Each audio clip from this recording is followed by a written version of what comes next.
Attack! The officer shouted. The word sliced through the warm afternoon air like a blade, sharp and commanding. Every muscle in the powerful German Shepherd's body tensed, trained and ready to follow through without hesitation. He was the department's most trusted canine, disciplined, relentless, precise. But in that moment, something shifted. The dog didn't move. Instead, he stood frozen, his intelligent eyes locked on the trembling old man sitting quietly on a weathered park bench just a few feet away. His ears twitched, not with aggression, but confusion. The world around them paused. Kids' laughter at the playground faded. Joggers slowed to a halt. Parents held their breath, and in that uneasy silence, something unexpected began to unfold.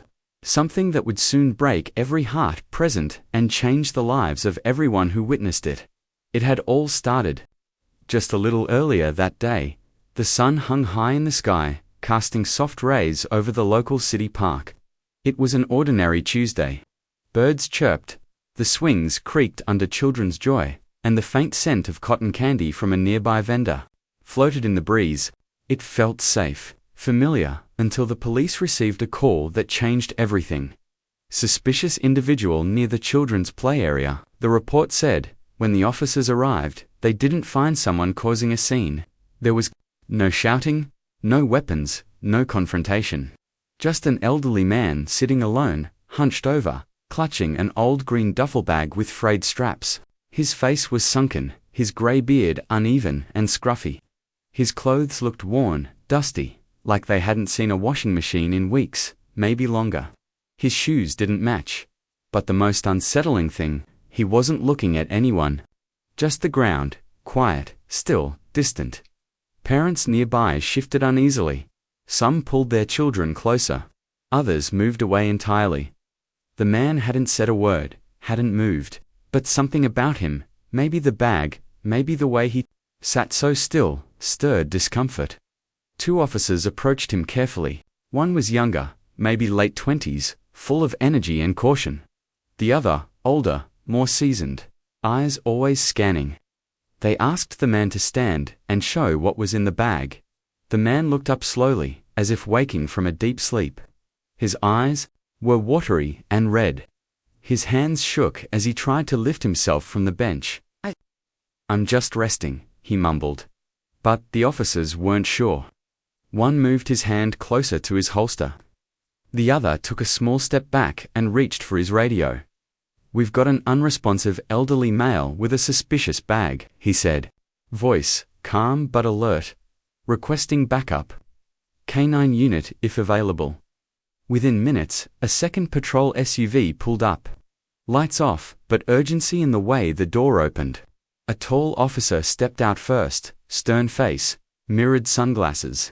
Then came the dog, a strong, sleek German shepherd, alert and focused, his leash taut in the officer's firm grip.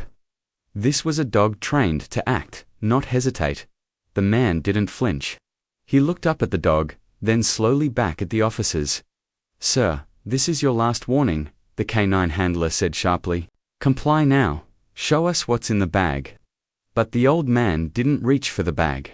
Instead, he raised a trembling hand, not in defiance, but in peace. He tried to speak, but his voice caught in his throat. His lips moved barely, and his fingers trembled mid-air. That's when the command came. K9, go get him. The German shepherd surged forward. Gasps erupted from the onlookers. One child screamed. A mother turned her child's face away. But what happened next wasn't what anyone expected. The dog didn't attack. Just a few feet from the old man, the canine skidded to a sudden stop. Not a mistake, a choice. His ears perked, his nose lifted to the air. The low growl rumbling in his throat faded, and then he whimpered. The canine handler yanked the leash. What's wrong with him? He asked, confused, pulling harder. But the dog wouldn't move forward. Instead, he tilted his head. He stared at the old man, not with aggression, not even with caution, but something that looked almost like recognition. The old man looked back, tears now filling his eyes, his lips parted. A single word came out, almost too quiet to hear. Shadow. The Dog's tail twitched. "Shadow," the man said again, louder this time. "It's me, it's Frank." For a moment, no one spoke. The entire park had gone silent, even the breeze had calmed. The German Shepherd stepped forward, not lunging, not barking, but walking slowly, sniffing the air, ears forward. He reached the man's feet, and paused. The man reached out, shaking, heart-pounding. The dog leaned in, and rested his head gently on the man's lap. Gasps again, this time softer. More disbelieving than afraid. The officer holding the leash loosened his grip. "No way," he whispered. The old man broke down, tears falling freely now, hands buried in the dog's thick fur. "They told me you were gone," he whispered. "They said you didn't make it." People nearby wiped their eyes. A woman began to cry into her scarf. A young boy clutched his mother's hand and whispered, "Mum, the dog knows him." What no one had expected was that this wasn't just an old man. And this wasn't just any police dog. Franklin Ward, the man sitting on the bench, was a former military canine handler. 6 years ago, he and his unit were caught in a devastating explosion overseas. Reports said everyone in his team had been lost, including Frank. But the truth was different. Frank had survived, but with no ID, no family to claim him, and suffering from memory loss and injuries. He had slipped through the cracks of the system. Forgotten homeless Shadow, his dog, had been found and retrained for law enforcement. No one knew they had been a team. No one remembered their bond, except the dog. The German Shepherd who had been ordered to attack had recognized something no officer, no system, no paperwork ever could: the scent, the voice, the soul of the man who had once been his world. And, in that moment, policy didn't matter. The canine handler stared, mouth slightly open, eyes behind his sunglasses beginning to water. Another officer quietly stepped away to make a call. The scene was being recorded now. Dozens of phones had been lifted into the air, capturing the moment a dog chose memory over command, loyalty over training. The tension dissolved. Weapons were lowered. Hands that had been ready to restrain were now hanging awkwardly at the officers' sides. A few stepped back, giving them space. Frank cradled Shadow's face, still whispering, still crying, as if trying to convince himself this wasn't a dream. "You didn't forget me," he murmured. "After all this time, you still know me." Didn't bark. He just stayed there, pressed against his old friend, tail wagging slowly, breathing calm. Nobody moved. Nobody dared interrupt. And as the sun dipped just a little lower in the sky, painting golden light across the park grass, the reality of what had just happened settled like a quiet hush over the crowd. But not everyone was ready to let it go so easily. Some officers whispered to each other. Others spoke into radios. Protocols had been broken. A service dog had ignored a command. An unverified man had been touched by an active-duty canine. Questions loomed in the air. Who was this man, really? Was he mentally stable? Could the dog still be trusted? And more than that, what would happen next? Would they separate them again? Frank, still stroking Shadow's fur, looked up as a supervisor arrived. More patrol cars had pulled into the lot. A white van marked with the department's insignia was now parked nearby. Something was about to happen. The officer approached, clipboard in hand, eyes on Shadow. Frank's smile faltered. Shadow stood slowly, stepping between the man and the officer, posture still calm but protective. Frank looked at the clipboard, then at the officer's cold expression. "Please," he said softly, his voice cracking. "Don't take him from me again." The officer said nothing. And as the scene hung on the edge of another decision, the entire park, officers, children, families, even the wind, waited to see what would happen next. Frank could feel his heart thumping against his ribs. Not from fear this time, but from something he hadn't felt in years. Hope. Shadow stood firm by his side, a silent shield between him and the approaching officer. The quiet murmurs from the crowd pressed in from all sides. No one dared speak too loud. The air felt heavy, like the whole world was holding its breath, waiting to see if this fragile moment would be shattered by rules. The officer stopped just a few steps away. His eyes flicked between Frank and Shadow. He didn't raise his voice. He didn't need to. His authority was quiet, built from years of experience. "Mr. Ward," he said, reading from the clipboard, "we're looking into your identity. We've already started a check based on fingerprints and military records." His tone wasn't cruel, but it wasn't warm either. "Until we verify everything, Shadow has to stay with us."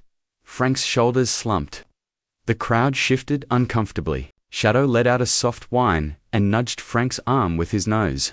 Sensing the pain before Frank even felt it fully himself, "Please," Frank whispered, voice almost breaking. "I don't need much, I just want to be near him. He's the only thing I remember clearly, the only part of my life that makes sense." The officer didn't respond. Instead, he turned slightly and waved over the canine handler, who approached reluctantly. His jaw was tight. His grip on the leash was firm again. But this time, he didn't speak with the same sternness as before. His eyes softened just slightly, as he looked down at the dog, who still hadn't moved an inch away from Frank. "You trained him well," Frank said quietly, trying to meet the officer's gaze. "But before that, he was mine. We were a team, he saved my life." The handler paused. Then, for the first time since arriving, he knelt beside them. "What was his cue word for stay back then?" he asked, voice low. Frank blinked, caught off guard. He hesitated, then whispered, "Anchor, anchor." The handler repeated toward the dog. Shadow sat immediately, posture strong and proud. The officer looked stunned. That command hadn't been part of his training since day one on the force. That moment shifted something. Still, the department had procedures. Shadow had to return with them, at least for the night. Frank didn't argue. He simply lowered his head and gently pressed his forehead to Shadow's. "I'll find you again," he whispered. The crowd watched as the dog was led away. Shadow kept turning back, tugging the leash slightly, tail low, but not limp, more like a promise than sadness. Frank was taken to a nearby clinic under supervision, mostly to ensure he was healthy and mentally stable. The nurse who welcomed him had tears in her eyes as she cleaned the scratches on his hands. He didn't talk. Much he didn't have to. His story was already making rounds online. That night, news stations replayed the video. A dog refusing to attack. A homeless veteran recognizing his canine partner. And a park full of strangers who witnessed something far more powerful than protocol. The hashtags started trending. Hashtag Shadow and Frank. Hashtag the dog remembered. Veteran reunion. By morning, veterans organizations reached out. The military confirmed Frank's identity. His record came back clean. Honorable discharge, countless commendations. The injury that had taken his memory, and nearly his life, was confirmed. His name, once forgotten, was now being spoken in homes across the country. Meanwhile, the canine officer sat in his unit staring at Shadow. The dog was restless, pacing the kennel, ignoring his food. Every now and then, he'd sit near the door and let out a soft huff, not barking, just waiting.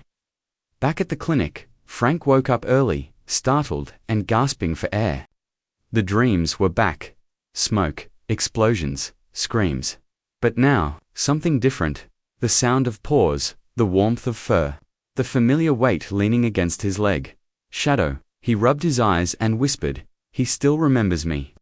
After all, I forgot. He didn't forget. Later that day, 2 representatives from the police department visited. One was the same clipboard officer. The other, a city official. "We've reviewed everything," the official said, glancing at Frank, then at the folded duffel bag resting beside his bed. "Technically, Shadow is property of the city. But given the circumstances, we're open to discussions." Frank sat up straighter. "What does that mean?" "It means we need to hold a hearing," the officer explained. "There are protocols, but public pressure is growing. And frankly, so is compassion." Outside the clinic, a small group of people had gathered, veterans, dog lovers, and even strangers who had seen the video. They held signs, quiet but firm. "Bring Shadow home. Reunite the heroes. Loyalty doesn't expire." Inside the station, a separate story was unfolding. Shadow refused to train. He didn't respond to his usual commands. He wouldn't chase, wouldn't bark, wouldn't even fetch a ball. Instead, he stared at the door. Waiting. The handler, now deeply affected, approached the chief. "He's not focused anymore," he said. "He's not the same without him. He's homesick." Back at the clinic, Frank was struggling with flashbacks. He didn't want special treatment, didn't want handouts. He just wanted one thing, to be with the dog who remembered what he couldn't. The next day, Frank was brought to a small courtroom inside City Hall. It wasn't a criminal trial, but it felt just as serious.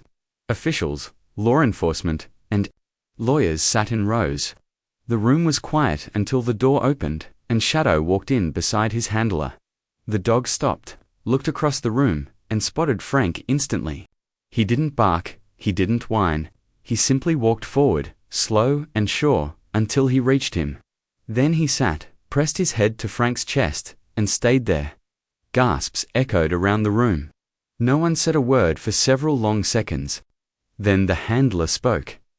"I know his city property, but sometimes a heart makes a choice." Shadow made his moment would become the turning point. And the tension was far from over. Frank's health records revealed something unexpected. His injuries were more serious than first thought. A piece of shrapnel lodged near his spine had gone undetected for years. It was moving, slowly, but, if left alone, it could paralyze him. Surgery was risky, especially for someone with his history. Frank was faced with a choice: risk the operation and possibly lose everything again, or live what remained of his life quietly, but with Shadow. But fate wasn't done with them yet. Outside the city, a man who had once served with Frank, presumed dead, alongside him, watched the news report in disbelief. He hadn't died. In the bombing, he had been taken as a prisoner of war and only recently returned home under a different name due to paperwork errors. Now, seeing Frank alive, reopened wounds long buried. He made a call, and just like that, another piece of the past began to stir, bringing with it truths that could change everything. The world was watching now, and as Frank sat with Shadow beside him, both unaware of what was heading their way, the story they thought was ending was only just beginning. The next few days passed with a strange quiet. Frank stayed in the small clinic room while Shadow remained by his side nearly every minute. The staff, once cautious, now greeted them with warmth. Nurses brought extra blankets and food scraps just for Shadow. Children from the neighborhood would peek through the glass windows, hoping to catch a glimpse of the dog who made headlines. But Frank felt something deeper, a storm gathering, not outside, but in his chest. The pain was becoming more frequent, sharper. He knew time was running out, but he didn't say anything. He didn't want sympathy, he just wanted time, and he had Shadow now. That was enough. Then, on a cloudy Thursday morning, Frank received a visitor. A man in his 60s with silver hair and a slight limp stepped into the room. He wore a faded military jacket and carried a photo in his hand. Frank looked up, confused at first, but then stared harder. Something familiar stirred. The man hesitated. "Frank, it's me, Sergeant Mark Lewis." Frank blinked. The name, the voice, it came back like a flash flood. His old squad leader, someone he'd believed had died in the same blast that almost ended his own life. "I thought you were gone," Frank said, voice barely above a whisper. "I was captured," Mark replied gently. "Spent years in a camp overseas. Got back under a different name. They lost my records. I didn't even know you survived." The two men sat in silence for a moment, the weight of everything unsaid hanging between them. Shadow, sensing the emotions, moved closer and rested his head on Frank's lap. Frank nodded slowly. "We both came back different." Mark handed him the photo. It was an old squad picture. There they were, young and full of life, standing beside their K9 units. Shadow was there too, just a pup then. Frank traced the image with his finger. "This," he whispered, "this was everything." Mark sat with him for over an hour, telling him about the efforts to find him, the confusion, the misreported deaths. Frank listened quietly, holding on to every word like a lifeline. When Mark left, he promised to help push through the paperwork so Frank could finally get the benefits and medical care he deserved. But even then, Frank knew the clock was ticking, faster than anything a system could fix. The surgery was scheduled just days later. The doctors were clear it was risky, but if they didn't remove the fragment, Frank could lose full mobility within weeks. Frank didn't hesitate. Not for himself, but because he didn't want Shadow to watch him fade away. Before being wheeled into the operating room, Frank leaned down to Shadow. "If something goes wrong," he whispered, "don't wait for me forever. Live, okay? You've already saved me once." Shadow licked his hand, eyes full of something more than understanding loyalty that ran deeper than words. Hours passed. The surgery was long, complicated, and when Frank finally opened his eyes in the recovery room, he didn't see bright lights or sterile walls. He saw Shadow curled up at his bedside, his tail thumping softly against the floor. The first thing Frank said was, "You waited." The doctors called it a miracle. The surgery had gone better than expected. Frank would need physical therapy, but he had a real chance at walking again without pain. It felt like a second chance, the kind people only dream of. News of the reunion had already touched millions online. But what came after reached even further. Donations poured in to help Frank and Shadow transition into a permanent home. A local veteran-assisted living center offered them a small cabin near the woods. Peaceful, private. Shadow had a big backyard. Frank had books, a warm bed, and visits from local children, who called him the soldier with the hero dog. Mark visited often. Together, they helped other veterans find support and shared their story at community events and schools. Didn't talk about the war much, but they talked about survival and love, and what it means to be remembered. Shadow never left Frank's side. Not when the days were good. Not when the old nightmares came back. And never when Frank struggled to climb stairs or needed extra time to tie his boots. Every morning, the two of them walked slowly around the property. Just a man and his dog. Just two survivors still choosing each other. In the end, it wasn't the war, the system, or the years apart that defined them. It was the moment a dog chose love over command. The moment a forgotten man whispered a single name and was remembered. And maybe, in a world that often rushes past those who fall behind, that's what we all really want. To be remembered, to be seen, to know that no matter how far we drift, someone, somewhere, will still recognize us when we call their name. That's what Shadow gave Frank, and what Frank gave back was home.